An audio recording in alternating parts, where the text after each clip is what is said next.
La deuxième victime de Donald Trump serait aussi arrivée par l'intermédiaire de Jeffrey Epstein. L'actuel président des États-Unis, qui ne l'était pas à l'époque, évidemment, lui aurait forcé à lui faire une fellation. Elle l'aurait mordu. Il l'aurait alors frappé. La jeune fille avait 13 à 14 ans à l'époque. Elle aurait ensuite été entendue. Il y a une trace de cela par le FBI.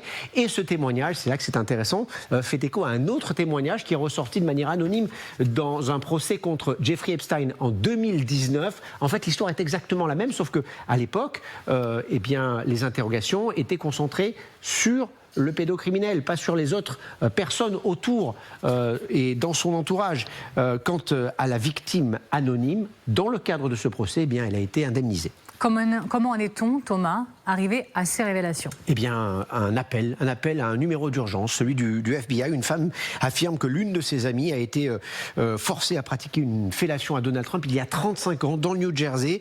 Elle affirme que son amie avait 13 ou 14 ans à l'époque. Elle a fait le lien évidemment avec l'affaire Epstein. Les enquêteurs du FBI arrivent aussi à faire le lien donc avec les auditions qui ont été menées dans les années 80. Il semble donc, mais il faut encore une fois rester prudent, que cette histoire soit le même récit. Si c'est le cas, cela voudrait dire que l'actuel président des États-Unis aurait été impliqué dans ces violences sexuelles sur mineurs de la plus terrible des manières.